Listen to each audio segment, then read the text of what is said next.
Inyong lahat ay magandang gabi. At kami po sa mga kaibigan ni Ron, at saka ni Ivan, ay narito si April, si Edward, at atas nakita kita uli. At kami po ay lagi nagpipita dito po sa lugar ng Yaka, sa iba't ibang lugar. Ang sabi namin, wala kayong ginagawa. Sa halip na tayo ay nakaupo lang dyan at binubulay-bulay natin yung ating mga problema, dito tayo magbulay-bulay. Ano ho? At kami po ay malugod at magpapasalamat na kayo ay aming makasama ngayong gabi. Alam po ninyo ang layunin po natin, nanay, sa ganitong mga pag-aaral ng salita ng Diyos. Lahat ng tao sa mundong ito ay hindi makakaiwas sa isang bata. Maski sino sa atin hindi makakaiwas kahit ang mga bata. Alam po kung ano yun? Sabihin nyo ano yun? Kamatayan. Kamatayan. Sino ba gusto kong mamatay? Ayaw ko pa. Gusto mo na? Ayaw ko pa. Ay, natataas ka na ng kamay. Mainit. Lahat tayong maging mula sa mga iyan, huwag na mainit. Mula sa mga bata hanggang sa katandaan, ay gusto natin mabuhay ng mahaba.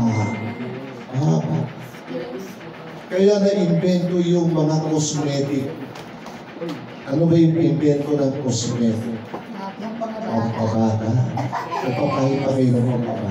Sabi ako pag-tutera ko, order na ako yan. Parang bumata. Talaga naman. Para makaliwala sa kayo. Tatanda din kayo. Magiging tulad kayo namin ni namin na mapagila ang buhok. Na-invento ngayon yung pampaikot ng buhok. Di ba? Kahit 80 na yung tao, itim pa rin ang buhok. Hindi pupuputi, bakit pinapatuta? Ngayon, hindi na itim ang uso. Ito na uso.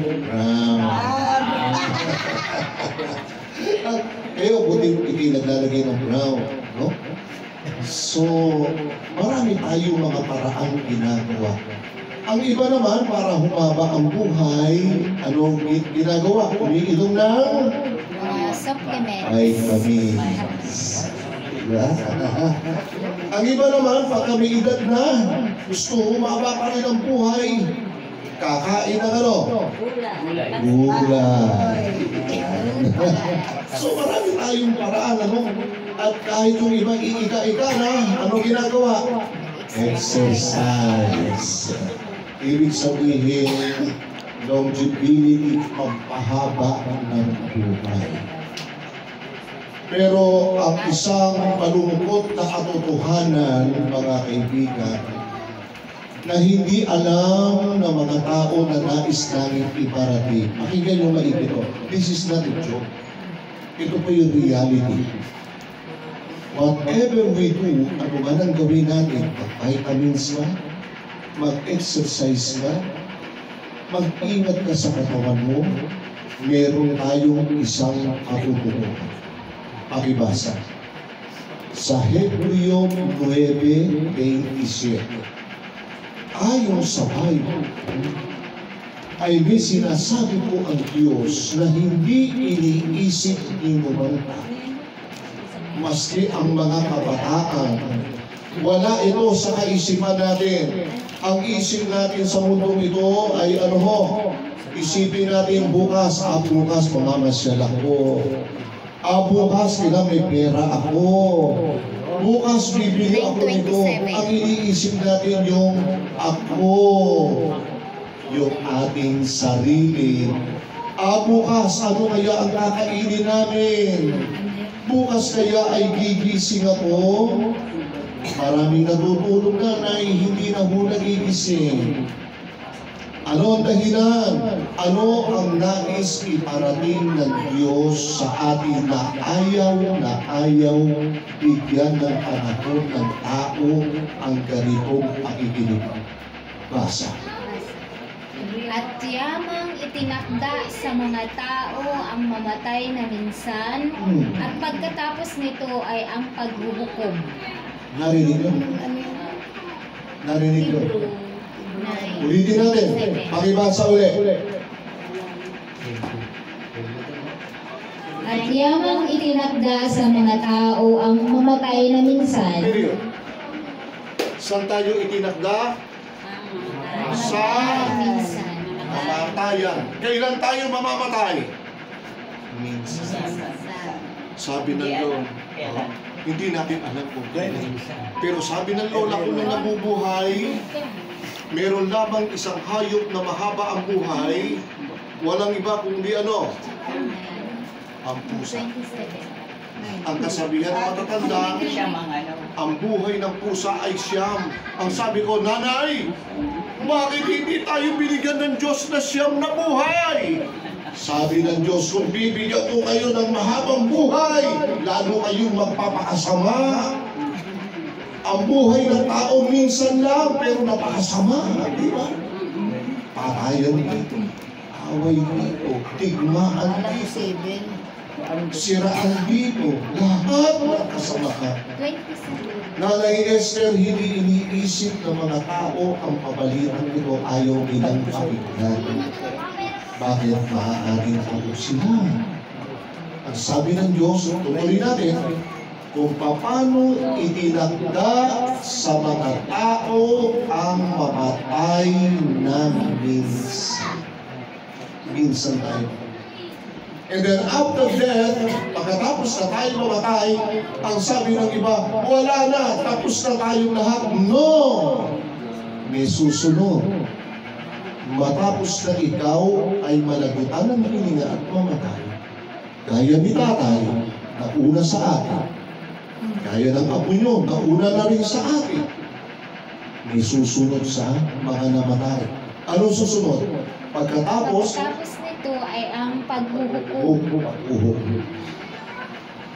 Merong judgment day na anuman ang ginawa natin nung tayo nabubuhay, mabuti man o masama, kaibigan, sisingilin tayo ng Diyos.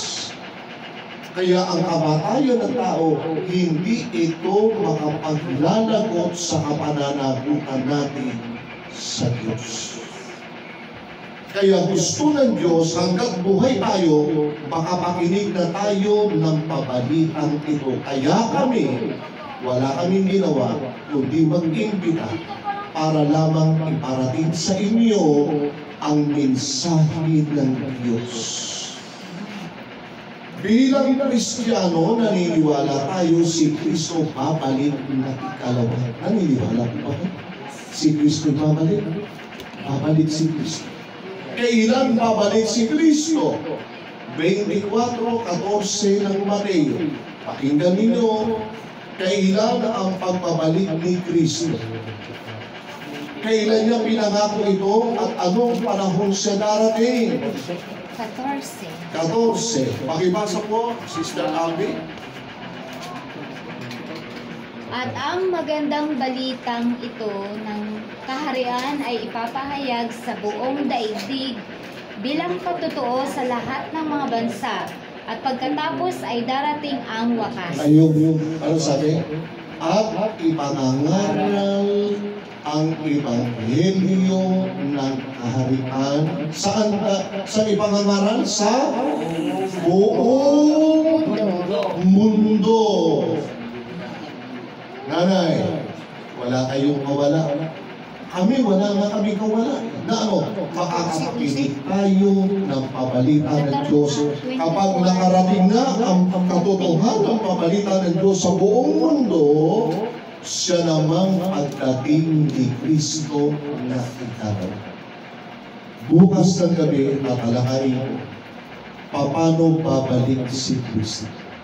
Hindi alam ng mga tao yan. Alright. Tututo tayo sa ating paksa, sa maikling pagpapaliwanag. Ano nakasulat? Ang layunin ng buhay. Gaano kahalaga ang buhay sa inyo? Ang buhay mo, gaano kahalaga? Gaano? Paano nyo binibigyan halaga? Kayo mga kabataan, paano nyo binibigyan halaga ang inyong buhay? Paano? How? Sige nga, gusto ko marinig. Tulog ako maaga. Ano ba? Hindi ako inom ng alak. Ano ba? Hindi ako, Hindi ka hindi ka magsusugat. Susugat ka ba? Ay, hindi, no?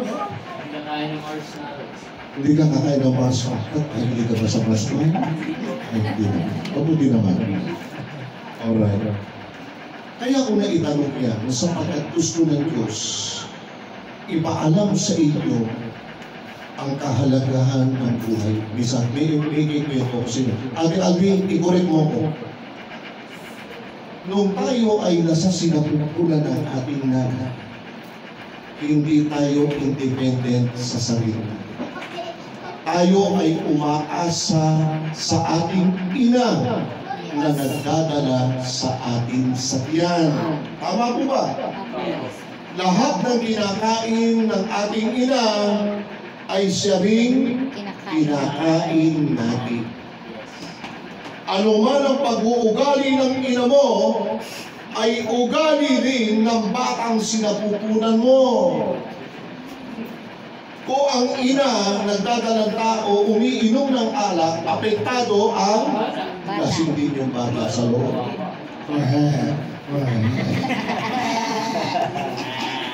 Kapag ang ina naman nagdadalang tao naninigarilyo, ang bata nagsisigarilyo rin. Kapag ang nanay palamura, ang sanggol, paglabas ko, pumurahin ko pala. Totoo po yan. Ibig sabihin nun, namamana ng sanggol ang ugali ng ina. See? Yan ang kasalanan ng tao. Ito na. Ano ang koneksyon ng sanggol sa ina habang nasa sinapupunan? Ano nagtutulong sa kanila? Yung cord. The cord. Pag pinanganak ka na, binuwal ka na ng nanay mo, ano gagawin ng doktor? Puputulin na ngayon yung cord. Ibig sabihin, independent ka na sa sarili. Nakadepende ka na sa sarili mo, humihinga ka na sa sarili mo, kakain ka na ng sarili mo, gagalaw ka na ng sarili mo, sapagkat hiwalay ka na sa tiyan ng nanay mo. And that is the cycle of life.